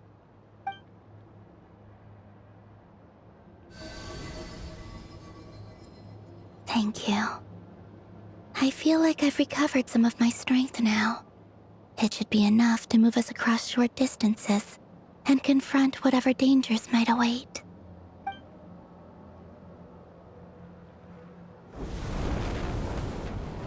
Mistress of the seven hues of ages past, great mother of the present, crimson-clad sovereign of the two realms, by fire severed, by fire renewed. I offer myself now and beseech your descent.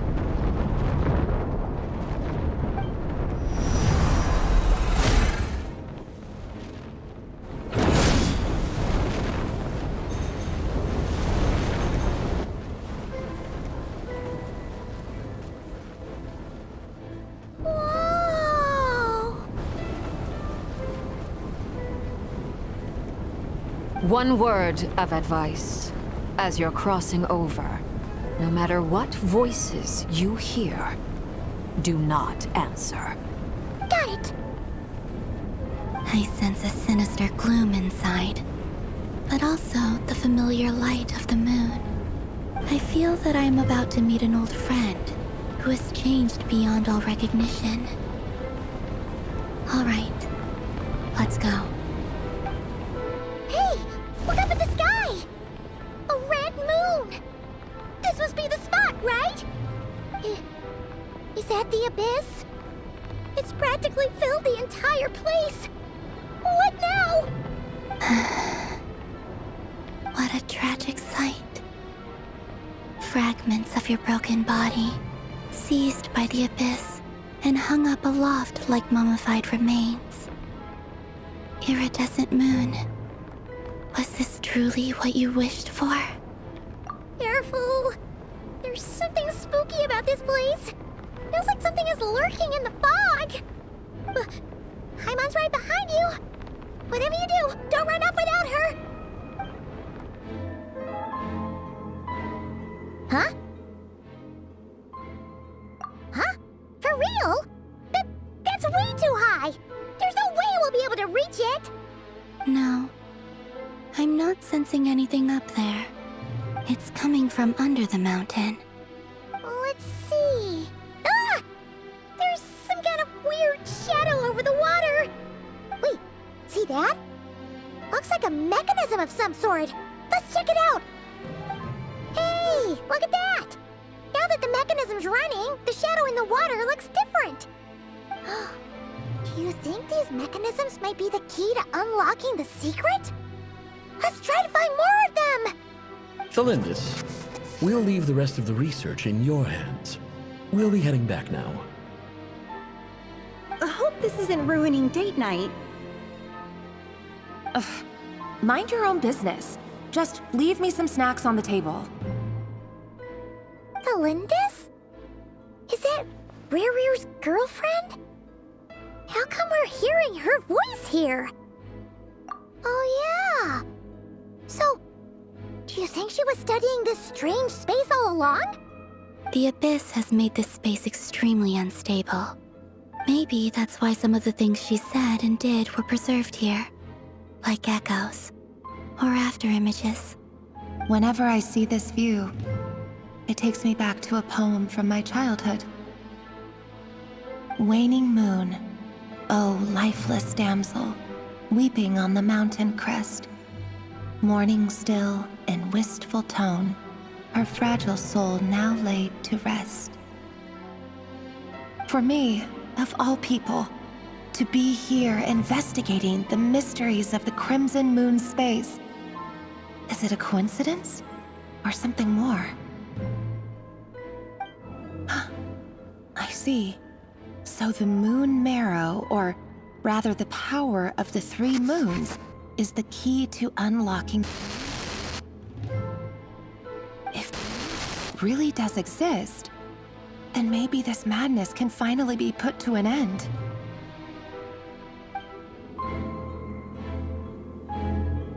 With the Abyss inhibitors in place, I should be able to access the chamber with the moon marrow. Oh, Rerear, with every step you take, you're drifting further from what you truly desire. But you're not the root of the problem.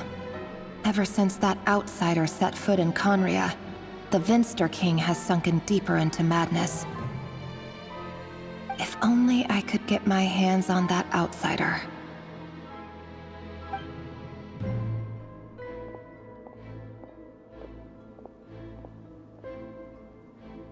Hey look! The moon's reflection is back to normal! Lindis's voice mentioned a chamber with the moon marrow. Do you think maybe it's hidden in the moon's reflection? It must be. For within it, I sense the fragile aura of a dying soul.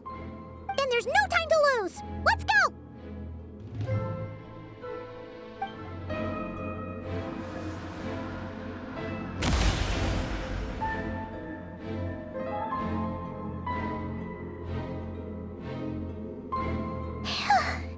We finally did it!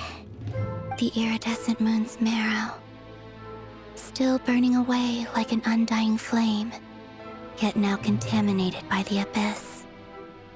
It has taken on a new form entirely. If we can purify the abyssal power within, we should be able to obtain its untainted essence.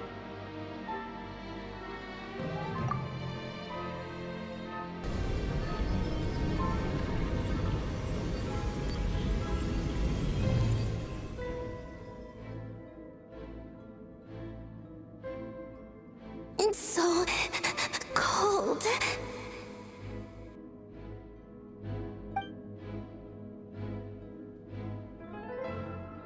Is it you? Are you here? Huh? Are you talking to us?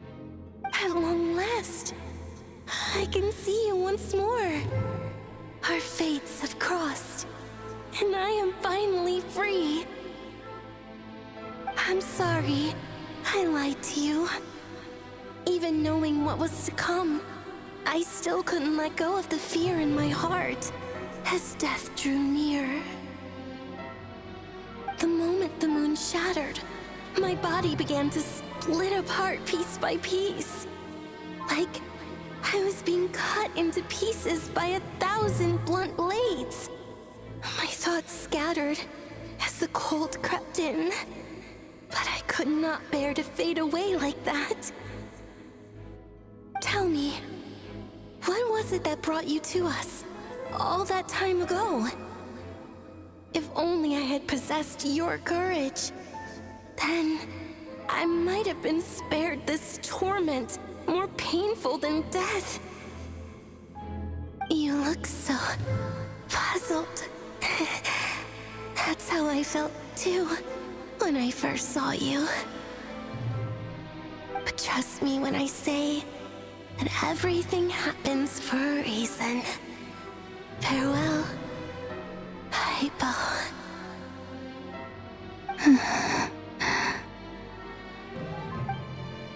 What was that all about? Was that the goddess of the iridescent moon?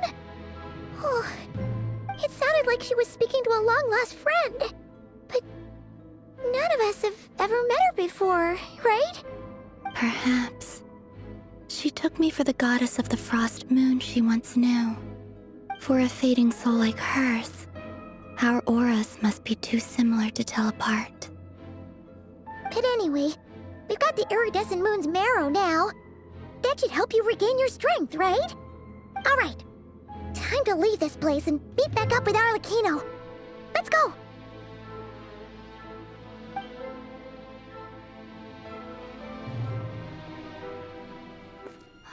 That's odd. This place looks different than when we came in. Waning moon, oh lifeless damsel.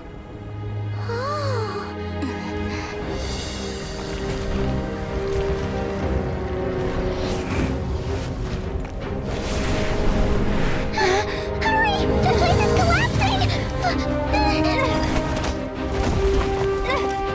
It wants to trap us here. Who's it? The abyss? Now we've taken the moon marrow. All that's left here is a dark will. It will show us no mercy.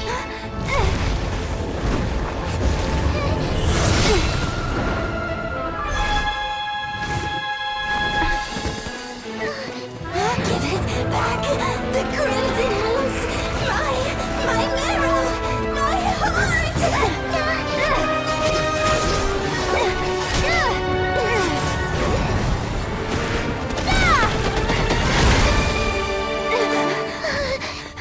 Finally!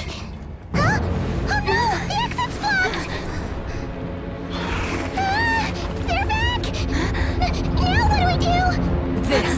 where you fall.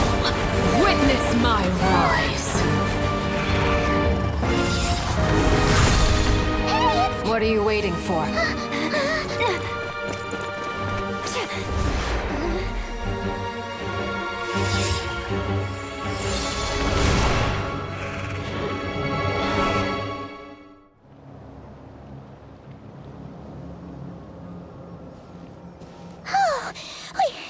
We made it! Was that you, Arlecchino? Did you save us? Wait, your hands! They're... Oh, this? Don't worry. It's a small price to pay. The Abyss wanted to trap you inside, and I defied its will by bringing you out. No wonder it's a little angry. No. I have paid the price, albeit a small one, and it cannot be undone. My hands have already fused with the Abyss. Purification would simply destroy whatever's left of them. But surely... Oh... We're so sorry, Arlecchino. Paimon can't believe you'd make a sacrifice like this for us. As much as I'd like to call it a favor, the truth is I was simply holding up my end of the deal. Well, Columbina.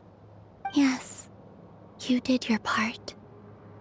And as promised, I will leave the iridescent moon's marrow in your care. From this day forth, may the two worlds' flames burn ever more brightly.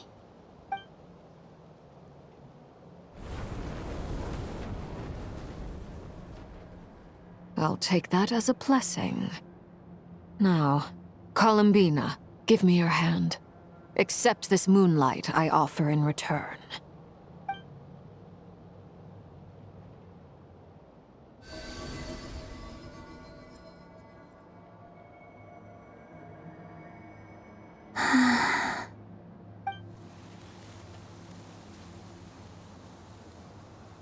Feeling stronger? Hey, Columbina! Are you okay? I'm fine. Our powers are a little at odds, that's all. By the Frost Moon's authority alone, wielding the power of the other moons was always going to be a stretch. Still, I think it's fair to say that your strength has returned. At least to the level it was at as Third Harbinger. It's still not enough. There's no way I can hope to challenge Rayrir like this. Just one more ray of moonlight, if you would. It's okay. I can take it.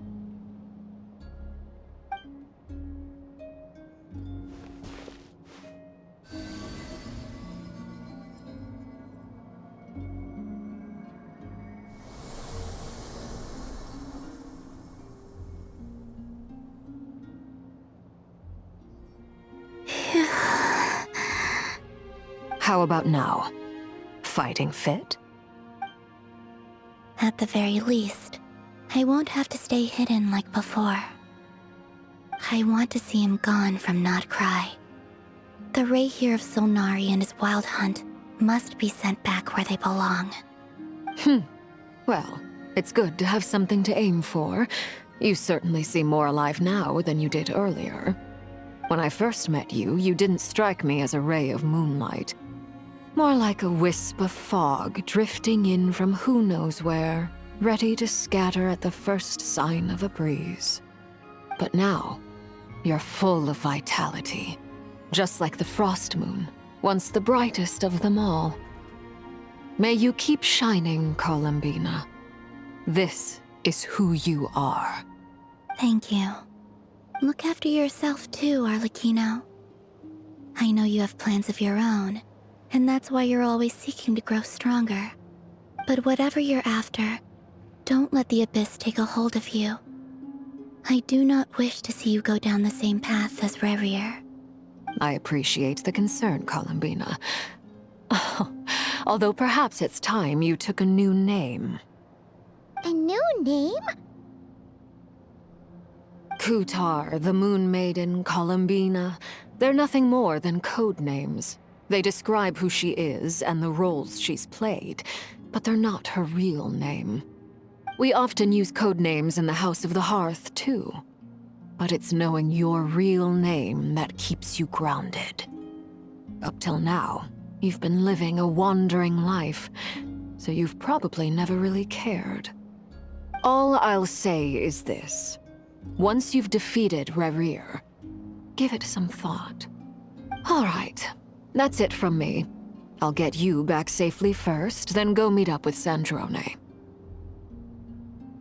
You're the best! I appreciate the gesture. It speaks to your good character. Anyway, let's get going. There are more urgent things to do right now than trade compliments.